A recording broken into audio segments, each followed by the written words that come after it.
welcome back. Time for another episode of Revenue Optimization Radio.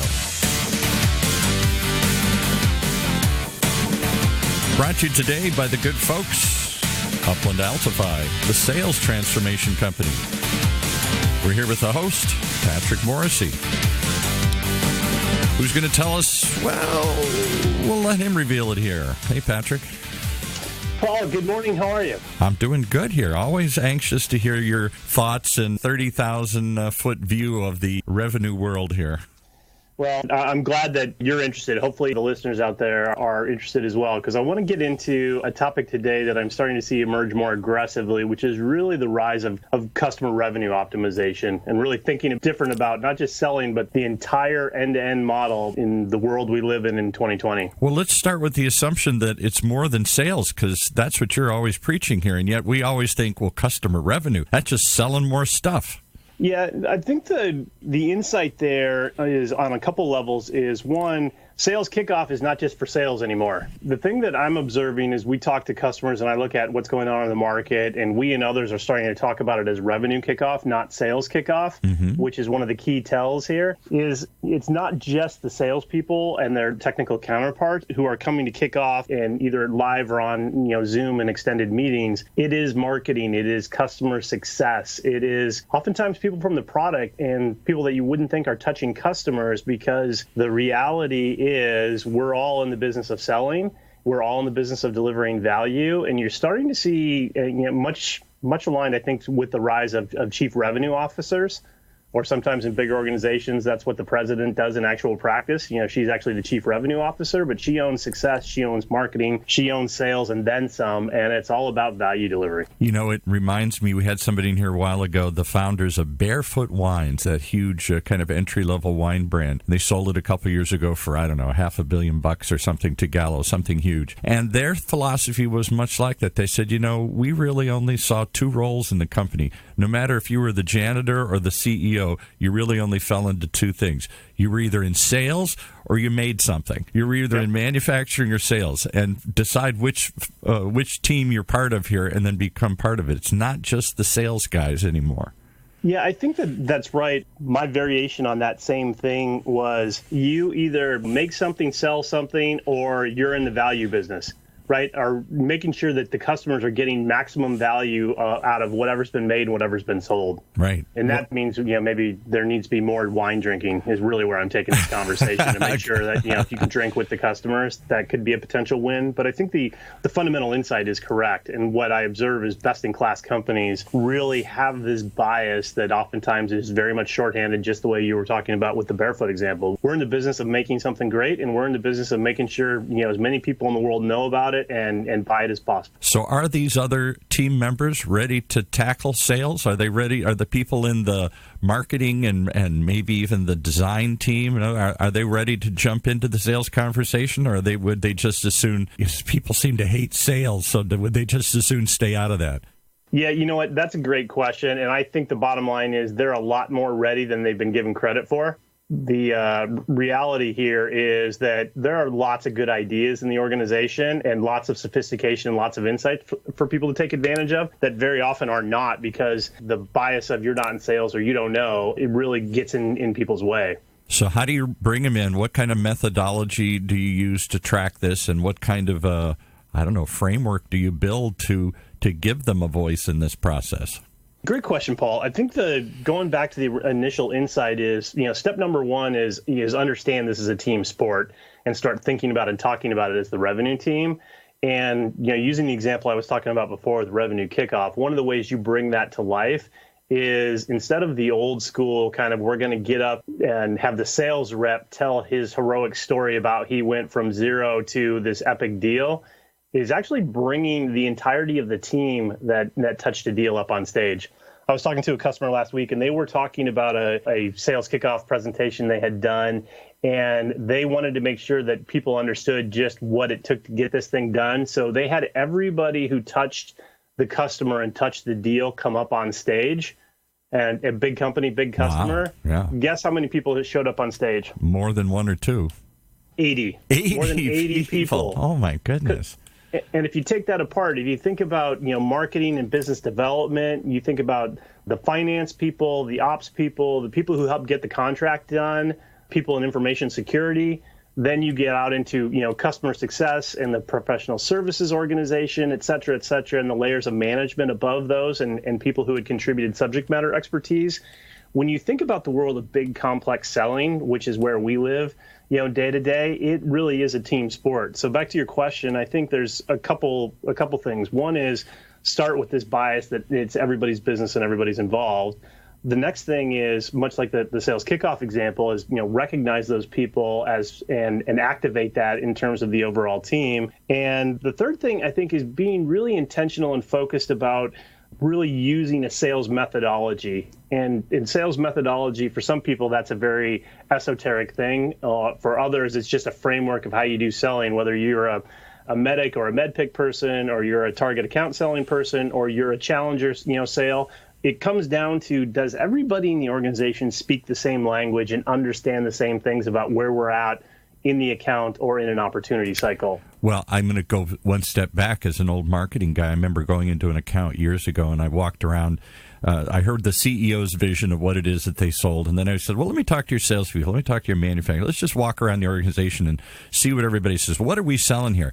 They didn't even use the same terminology to describe what they were selling. One person said, we're selling a widget. Somebody said, no, we're selling an experience. Somebody else said, no, we're selling a solution. How do you get them all using the same language even? Well, you know what? You're making a great point here. One is that you've got to have specificity and discipline about who we are and how we sell, which comes down to, some really basics around brand and marketing, and starts with the message. Does everybody speak in the same way? And we used to do that in a past life, that we brought everybody in through sales kickoff, and we used to make everybody in the room, whether you showed up as the front desk receptionist or you were in engineering or you were a senior sales leader, everybody had to get up in front of the room and say, hi, my name is Pat, and walk through, here's the 3 things that we do. Yeah, exactly. So I think the rigor starts at day one, and marketing can help enable and enforce the discipline around it. And that same problem goes to customers as well. Being able to understand, where are we in the process? Where are we in the sales cycle? What do we know about the people and problems? And are we all speaking in the same way, in the same language, and looking at things like account plans to understand where we're at with the customer?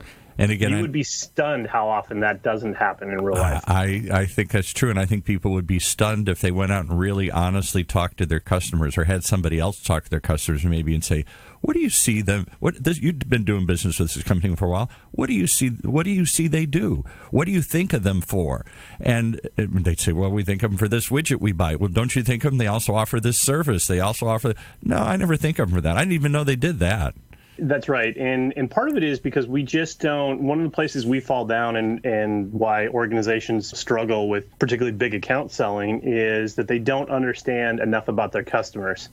Sure, they can read a 10K or a 10Q. They can, listen to the earnings call. They can look at the media. But how often when you're walking the halls and having the meetings, whether you're having a cup of coffee or you're sitting down and doing a deep dive about what is the customer up to and what do they need, can you actually play it back to them in their language and have them validate it? Yeah, right, and I exactly. think that's one piece of where this falls down. The other piece is really it's not understanding or having a strategy around influence. So it starts with understanding who you are and what your value proposition is, what you're all about, what you're selling to these people, what you see yourself as, and having everybody in the organization, as you said, from the front desk to the CEO, be able to articulate the same way. And then hopefully the same thing holds true for the customer. Understand what they're all about. Don't just see them as a way to sell more widgets. Try and get to understand other ways you can help them and assist them and do other things for them here. I mean, that seems so simple and so obvious, but I don't think most people take the time to figure out either one of those questions.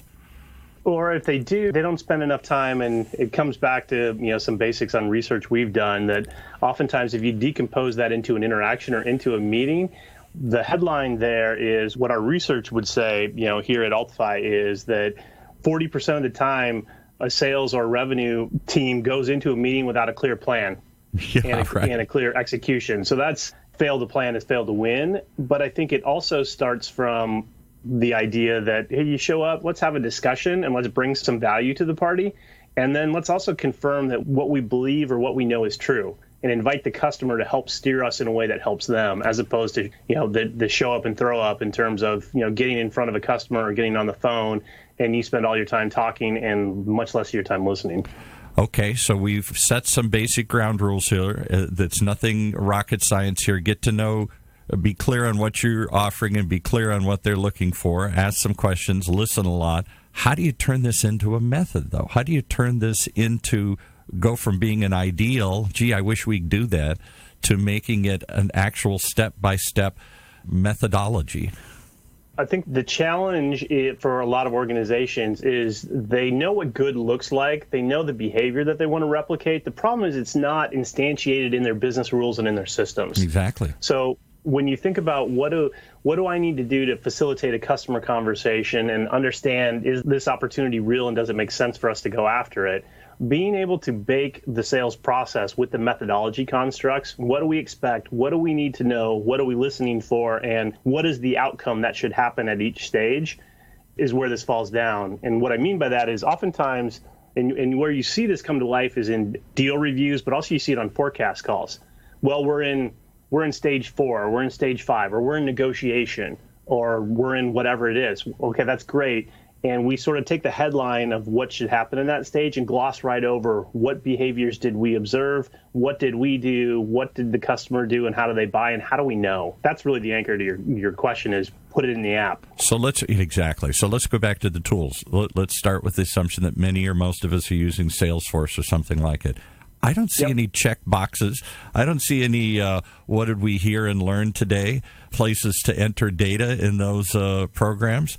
I hear a place to track calls and to guess for what stage I'm at and make some assumptions, but I don't hear anything that prompts me to say, wait a minute, what did you learn today here?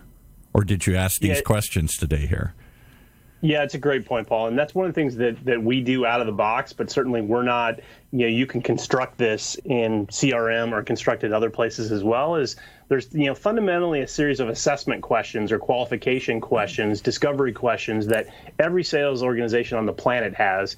And the aha is, can I bake those questions into the application, into Salesforce in our case, or into the CRM? So it's not just, well, yeah, I asked that. It's number one, I asked that, but two, we know how these things tie together to figure out what are the high value questions, what really moves the needle, and being able to have a visual read on that. So my sales leader or her sales leader or her sales leader can pop into the app at any time and say, where are we? And how do I know? Well, because we've got the assessment, we've got the details in there, and ideally we've got the people and the relationships targeted as well. And isn't that where forecasting fails? I'm just relying on you at the lowest level. You're interacting directly with the customer here to make a guess and to tell me your best guess. We're close. Yep. We're far away. Well, we're in stage 4. And then all of a sudden at the end I say, what happened? Well, it fell apart.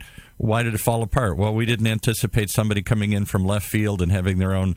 We didn't know this person was going to be involved in the decision and they don't like it. Or suddenly we discovered a new actor in the process here, or we've discovered an objection that we hadn't thought of, or they're just not sure what to do next. And so they just shrug and say, gee, I thought we were really close.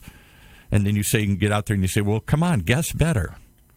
Yeah, and that's one of the things that I think when it arrives at the forecast call, oftentimes is they haven't followed the process, they don't understand the people and the problems, and the tell is exactly what you just said. When you start to quiz me as a sales manager, and what comes back is I think, or I suspect, or I assume, or and the reason I assume is because that's the way it went last time, or that's the way it went in another deal. Right. All those things are tells, which is I don't know. Yeah. Right, exactly. And that is a recipe for the deal slipping or for close lost, and that the rep hasn't done the homework. Well, I don't know that we're going to change people's minds in 30 seconds, but let's let them digest this for a second and run a quick ad. Then I want to come back and talk about how do we build relationships, because it seems like that's really the core of what you're trying to do here. All right, stick around, folks. We'll come back and see if we can give you some insights into that as well right after this. We live in a subscription economy. You're only as successful as your customers, and that requires a mindset shift from what's our strategy for the customer to what's our customer's strategy and how can we help. Focusing on your customers' needs and providing value in every interaction is critical to building long-term relationships and sustained sales success. The challenge for most sales leaders and their teams is their sales process doesn't match how customers buy in today's digital world. Sustained growth and sales execution are impossible because the revenue team isn't aligned with consistent process and methodology to understand their customers' people and their problems. Altify's customer revenue optimization solutions activates the entire revenue team with a combination of strategy, methodology, and applications to help companies deliver more value to their customers.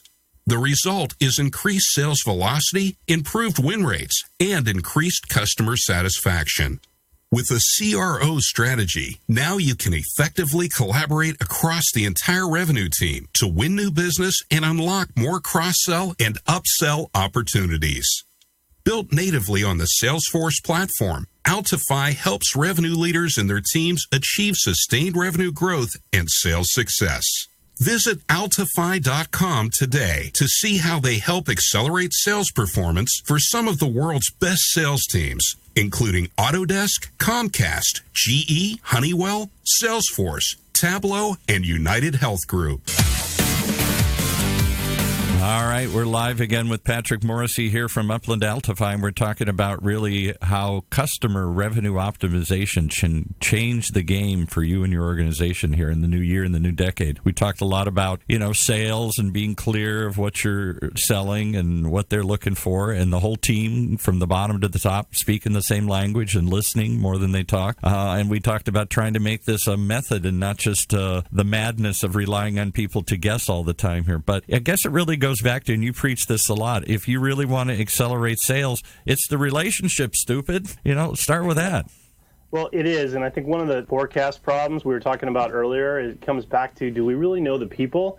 And one of the truisms of selling, and particularly in strategic selling, is it's not the people you know that are going to keep you from closing the deal, it's the people you don't know. Yes, exactly. You can't see the map of who's who in the zoo, and much less if you haven't captured and haven't thought more strategically about what's our influence strategy. How do we build connections at every level? How do we understand who these people are, what their priorities are, how they buy, and what's important to them?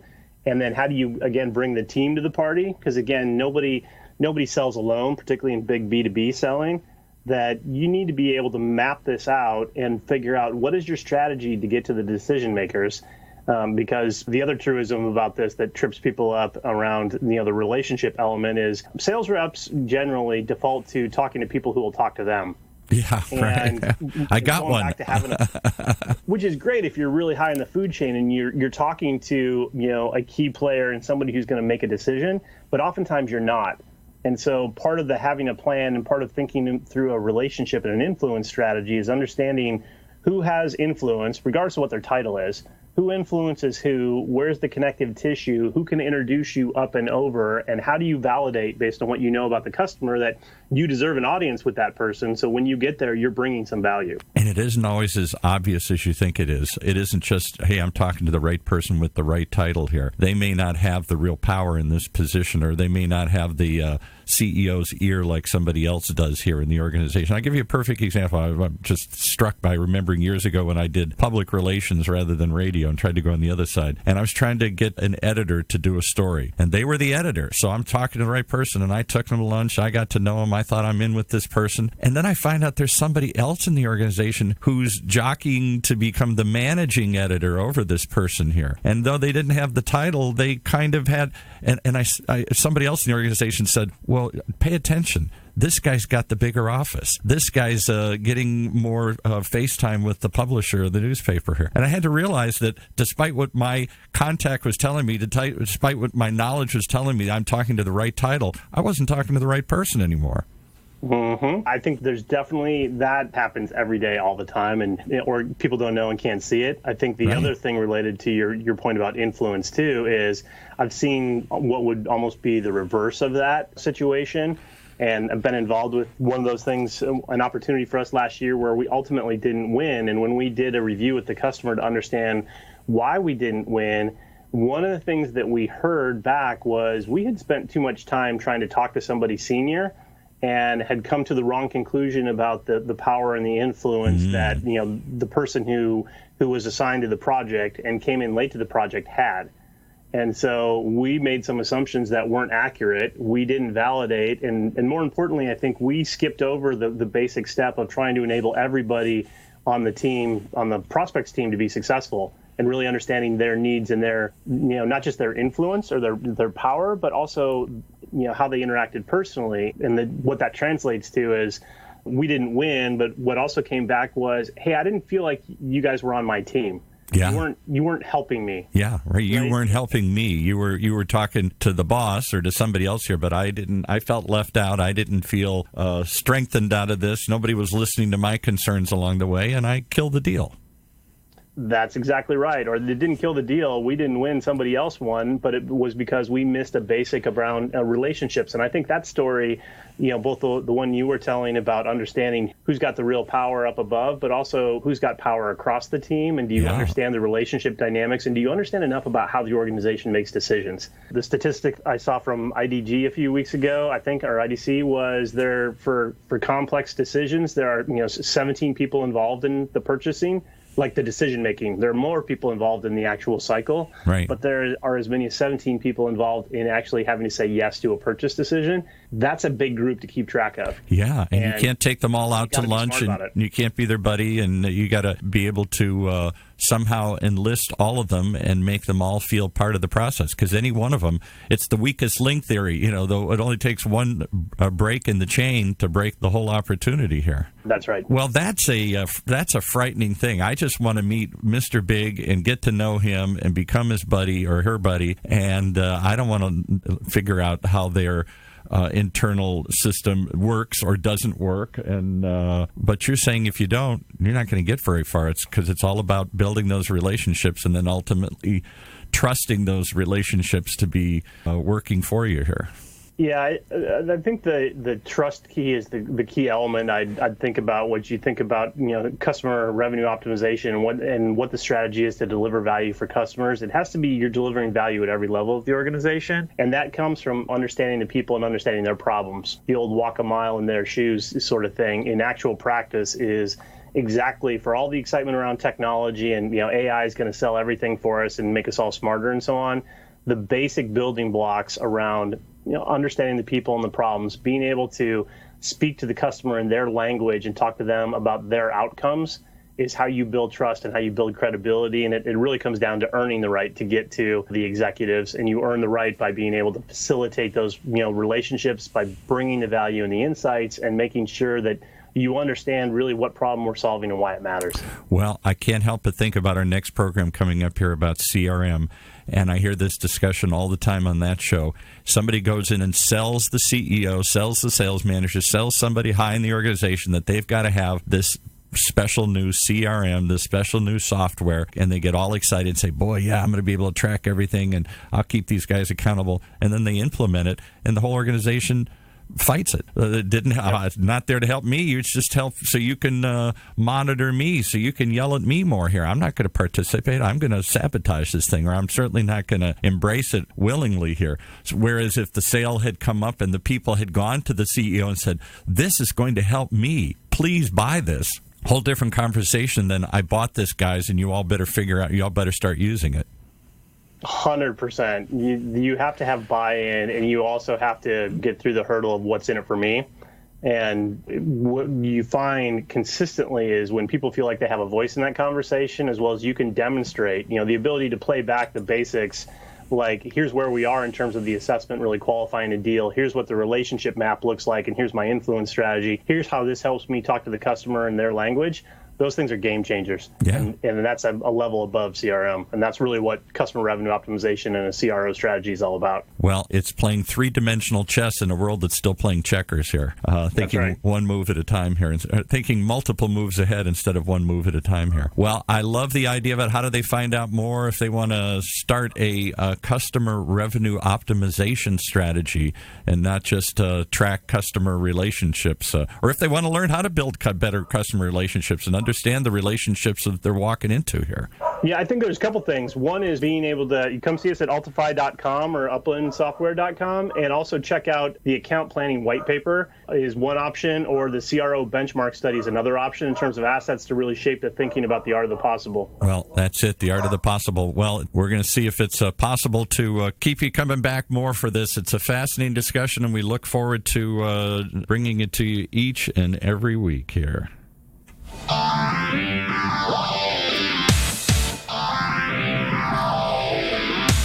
You've been listening to another example of revenue optimization radio, right here in the Funnel Radio channel for at-work listeners like you.